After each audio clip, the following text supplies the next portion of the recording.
अस्सलामुअलैकुम जी, कैसे हैं आप लोग। तो आज मैं लेकर आई हूँ आप लोगों के लिए भिंडी गोश्त की रेसिपी, जो कि बहुत ही मज़ेदार सी बन के रेडी होती है।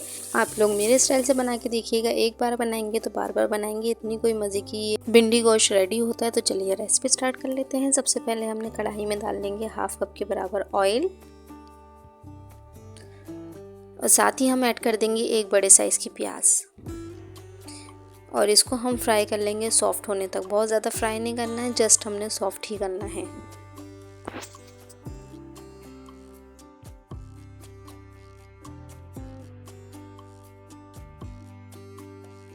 तो ये देखिए जी, प्याज हमारी सॉफ्ट हो गई है 4 to 5 मिनट्स में। अब हम इसमें ऐड कर देंगे 1/2 kg मीट। ये मैंने गाय का गोश्त लिया है। देखिए इतना अच्छा साफ़ सुथरा सा गोश्त है। इसे एक वॉश कर लीजिएगा और इसे हम ऐड कर देंगे कढ़ाई में प्याज के साथ ही। साथ ही हम ऐड कर देंगे मिक्सर मसाला, जिसमें 1 टीस्पून काली मिर्च, 1 टीस्पून जीरा, 1 बड़ी इलायची, 1 दालचीनी का पीस फिंगर साइज़ और 4 से 5 लौंग ऐड कर देंगे। ये भी हम ऐड कर देंगे गोश्त के साथ ही। और साथ ही हमने 1.5 खाने का चमचा ले लिया था फ्रेश लहसुन अदरक का पेस्ट। अब इन सब चीज़ों को हम भूनेंगे इतना कि गोश्त का कलर चेंज हो जाए। इस तरीके से भूनने से गोश्त में हींग बिल्कुल भी नहीं आती और बहुत ही ज़्यादा टेस्टी आपका गोश्त बन के रेडी होता है। तो ये देखिए, हाई फ्लेम कर दीजिएगा। हाई फ्लेम पे आपने इसे भूनते जाना है। तो देखिए 5 मिनट तकरीबन हो गए थे और हमारे गोश्त का कलर टोटली चेंज हो गया है और लहसुन अदरक और गरम मसाले से इसकी हींग भी निकल चुकी है। तो ये देखिए इसका कलर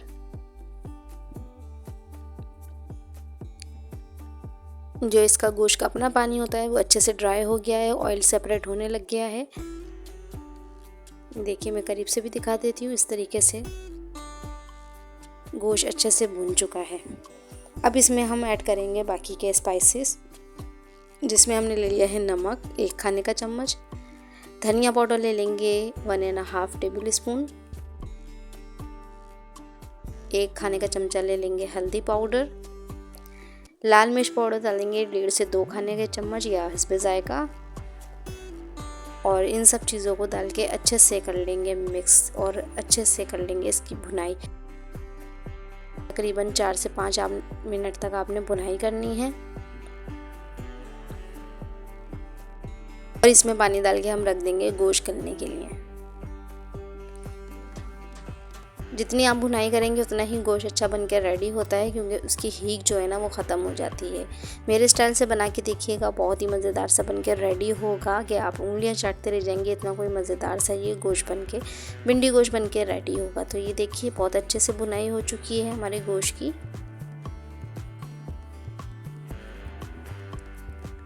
अब हम इसमें ऐड कर देंगे पानी में डाल दूंगी 2 कप के बराबर, कि हमारा गोश्त भुन जाए और हमारा पानी जो है वो ड्राई हो जाए।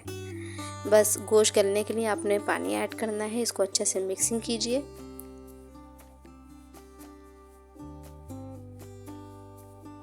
और कवर लगा के रख देंगे तकरीबन आधे से 1 घंटा, या जब तक कि गोश्त गल नहीं जाता। अब हम देख लेते हैं अपनी भिंडी मैंने ली है 300 ग्राम, 250 से 300 ग्राम तक ये भिंडी है, मतलब 1 पाव से थोड़ी सी ज़्यादा है। अब इसको मैंने वॉश करके अच्छे से ड्राई करने के लिए रख दिया था। भिंडी हमेशा पहले ही धोई जाती है ताकि इसमें से लेस नहीं निकले। तो ये देखिए भिंडी को अब हम कटिंग कर लेंगे। अच्छा, कटिंग करने का इसका ख़ास तरीका है, जब भी आप शोरबे वाली या गोश्त के अंदर या सादी प्लेन भिंडी बनाएं तो इसका ख़ास तरीका होता है कि इसकी कटिंग करने का तरीका इस तरीके से आपने कटिंग करनी है कि इसके होल खुले नहीं रहें, होल इसके बन ही रहना चाहिए। इस तरीके से कटिंग करने से ना ही भिंडी जो है वो बिखरती है, मतलब टूटती भी नहीं है शोरबे वाले सालन में, और ना ही इसमें से लेस निकलता है। लेस बिल्कुल भी नहीं निकलता। आपकी ग्रेवी बिल्कुल परफेक्ट वैसे ही बनेगी जिस तरीके से दूसरे गोश्त वाले सालन बन के रेडी होते हैं। तो ये देखिए इस तरीके से सारी ही भिंडियाँ मैं कट कर लूँगी। बिल्कुल भी इसके ना ऊपर वाले साइड से होल खुलने चाहिए और ना ही नीचे वाली, दोनों साइड से हम होल को पैक ही रखेंगे। इस तरीके से मैंने सारी ही भिंडियाँ कट करके रेडी कर ली हैं। तो ये देखिए जी, भिंडी हो गई है कटिंग करके हमारी रेडी। अब हम चलते हैं इसको फ्राई करने की तरफ। तो पैन में हमने ले लिया है 1 से 2 टेबल स्पून के बराबर ऑयल। ऑयल के अंदर हम भिंडियाँ ऐड कर देंगे और इसे हल्का सा फ्राई कर लेंगे 3 से 4 मिनट के लिए, बिल्कुल लाइट सा। तो ये देखिए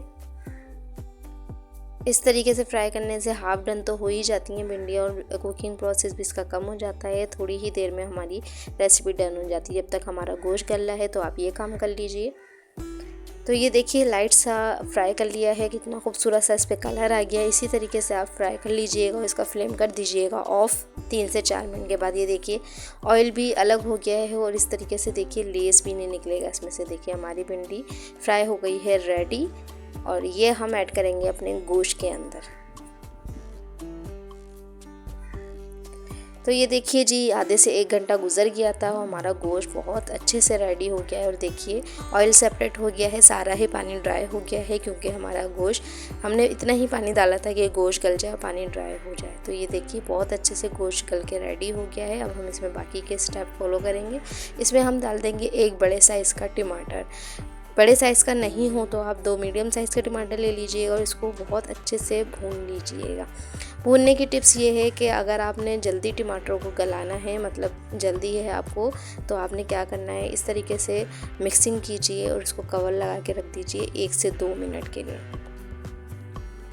जब आप 1 से 2 मिनट रख देंगे तो ये इतने ही सॉफ्ट हो जाते हैं कि 2 से 3 मिनट में ही ये आपकी ग्रेवी जो है ना वो अच्छे से ग्रेवी में मिक्स हो जाएंगे टमाटर और भून जाएंगे। देखिए 1 से 2 मिनट के लिए मैंने कवर करके रख दिया था।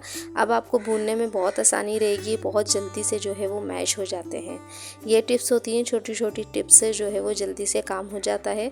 तो यही टिप्स फॉलो कीजिएगा, देखिए कितनी जल्दी से आपका काम हो जाएगा। तो ये देखिए 5 मिनट भी नहीं लगे और हमारे टमाटर भून के हो गए हैं रेडी, हमारी ग्रेवी हो गई है रेडी। तो ये देखिए बिल्कुल से ही मैश हो गए हैं, बिल्कुल भी इतनी अच्छी सी ग्रेवी बनेगी कि मैं आप लोगों को दिखाऊंगी कितनी ज़बरदस्त सी इस तरीके से ग्रेवी बनती है। इस टेस्ट बहुत ज़्यादा मज़ेदार सा आता है ग्रेवी वाले सालन में, इस तरीके से फॉलो कीजिएगा। तो ये देखिए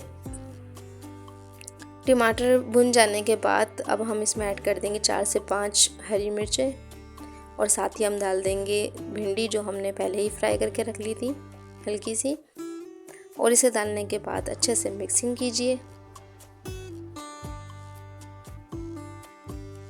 थोड़ी सी भिंडी भी भून लीजिए गोश्त के साथ ही।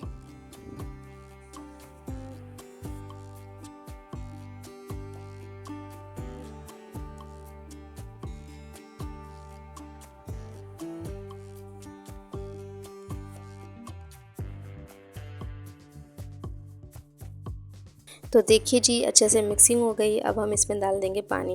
पानी आपने इतना ऐड करना है कि जितनी आपने ग्रेवी रखनी है। मैंने 2 कप पानी डाला था इसमें, तो नॉर्मल सी ग्रेवी थी, ना ही ज़्यादा गाढ़ी थी और ना ही ज़्यादा पतली। तो ये देखिए पानी डालने के बाद आप मिक्सिंग कीजिए और इसको हाई फ्लेम पे बॉयल आने के लिए रख दीजिए। उसके बाद से लो फ्लेम कर दीजिएगा तकरीबन 5 मिनट के लिए, क्योंकि भिंडी भी हमारी कुक हुई हुई और गोश्त भी। तो जो हमने पानी डाल रहे हैं ना वो अच्छे से कुक हो जाए और मसाले के अंदर मिक्स हो जाए, इसके लिए हमने 5 मिनट तक पकाना है। तो ये देखिए ग्रेवी कितनी स्मूथ सी बन के रेडी हुई है। इसी तरीके से फॉलो करके बनाइएगा, बहुत मज़ेदार सा आपका भिंडी गोश्त का सालन बन के रेडी होगा। तो ये देखिए मिक्सिंग करने के बाद कवर कर लगा के रख देंगे हम तकरीबन 5 से 10 मिनट के लिए। 5 से 10 मिनट गुजर गए थे और अच्छे से तरी भी आ गई है हमारे सालन में और माशाल्लाह से इसका लुक देखिए कितना ही खूबसूरत आ चुका है।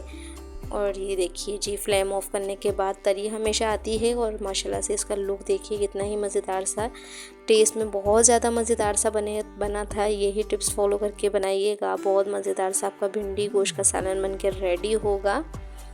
वीडियो पसंद आई हो तो वीडियो को लाइक और चैनल को सब्सक्राइब भी लाजमी करके जाइएगा। तो ये देखिए जी हम इस तरीके से इसे बाउल में निकाल लेंगे। सर्व करने के लिए रेडी है हमारा भिंडी गोश्त का मज़ेदार सा सालन, जो कि टेस्ट में बहुत ज़्यादा मज़ेदार सा है। और इसकी ग्रेवी चेक कीजिए आप कितने ही स्मूथ बन के रेडी हुई है, बहुत ही ज़्यादा मज़ेदार सी। और देखिए इसका शोरबा बिल्कुल परफेक्ट थिकनेस में है, बना के ज़रूर ट्राई कीजिएगा। Thank you for watching.